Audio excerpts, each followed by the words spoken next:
Hi everyone. In this video, I will be going over a maroon color palette and how to mix those acrylic paint mixtures for fluid pouring. Now, I have all my supplies here, my acrylic paints, my water, my Floetrol is already poured in these 3-ounce cups. I have 5 for 5 different colors, and then the bigger one is for the base layer. You can see I have various amounts of Floetrol. I do want some colors to pop more, so I'm going to create more mixture of that color. And then I have my base layer there. Now, I actually hate working with red colors, and it's not a color I use frequently with my pours. So although I said this was a maroon color palette, that will be my main color, but the other ones are all shades that look really nice with that maroon burgundy color. I'm starting off here by creating my base layer. So I have the cup filled halfway with Floetrol. I'm adding in equal parts white acrylic paint. Now normally I do a neutral base layer, but for this piece I'm going to go in with a beautiful aqua blue. So I have my phthalo blue here. Just a tiny bit, I want this shade to be very light. And then I'm going to take some primary yellow, which is a very vibrant yellow, and add an even smaller amount of that. So there we have the colors. Add in some water so we get that correct pouring consistency, and we'll mix this base layer up. I chose this aqua blue for the base layer because I find it contrasts with the maroon, which I want to be the main color of this palette, really nicely. So I'm going to use it for the base. So you can see there we have a beautiful light aqua blue. So now the base layer is all set to go. We'll move on to the 5 pouring colors, which I have in the smaller 3-ounce cups. This one here I have about 6 ounces of fluid mixture. So now we will move on to the main color of this palette, which is a beautiful burgundy maroon color. I picked the cup that has the most Floetrol in there. Since I do want the maroon to really pop, I'm going to mix more of this color than the other ones. So I'm adding in the cadmium red. I'm going to add in some black. I don't like bright reds, so this will darken it up.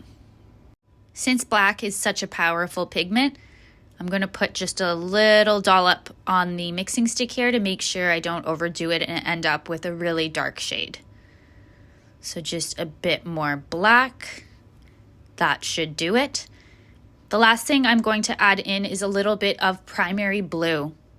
I like my maroon burgundy to have undertones of purple. I don't want it to look orange in any way. So to stay away from those orange shades, I'm going at the other end of the color palette with blue, and then we'll get those undertones of purple instead.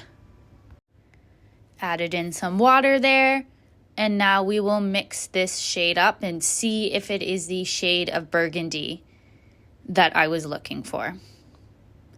Gonna mix it really well. In this video, I'm focusing more on the shades, so I'll correct any consistency issues later.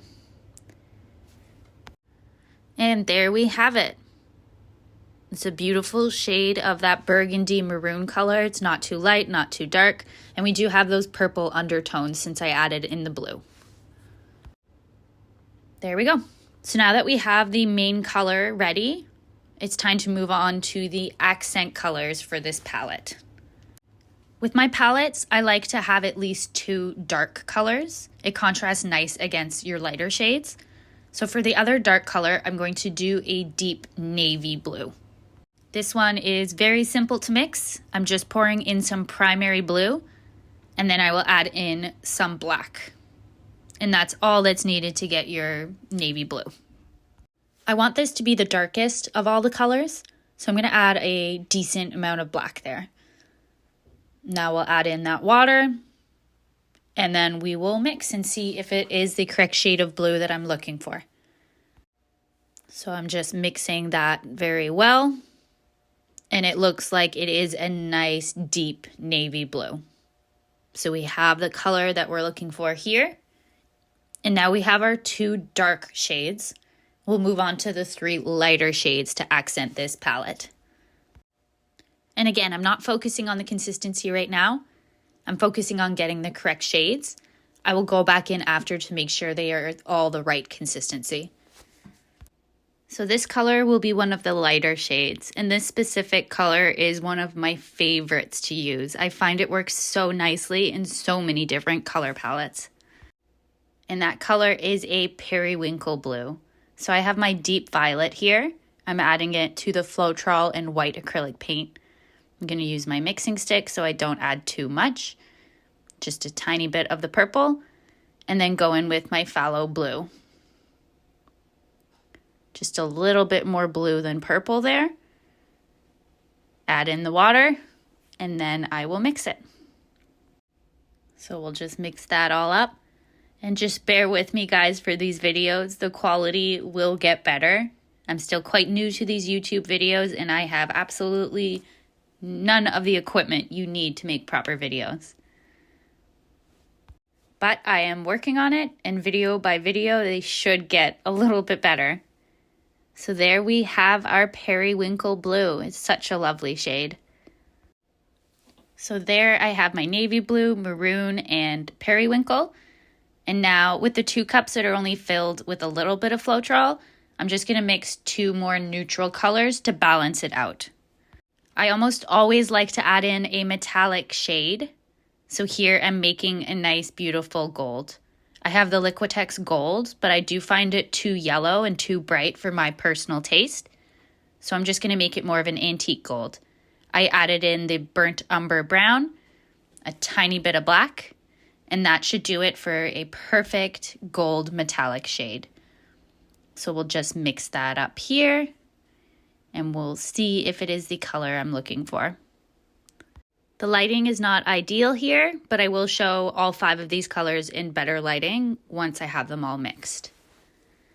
But there you can see it's a nice darker gold. Now we have our beautiful metallic accent, and again, it's just a small amount. I don't want it to be overpowering, so it's just probably about half the amount of the maroon that I made. And now on to our last shade. I want this shade to be the lightest out of all 5 colors. I also need to add in a very neutral shade. I don't like my palettes to be overwhelmingly colorful. I always like to create pieces that I myself would put up on my walls, and I prefer more neutrals. So added a bit of the brown there, and now I'm adding a bit of the yellow oxide. You can see it's not as bright as the primary yellow, which is what I'm going for this cream neutral color. So now we have the water in. We're going to mix it all up and see if it is the correct shade of cream. That looks just about right to me. So the cream is done, and we've completed this color palette along with our base layer. Here I'm just showing a closer look at all these shades.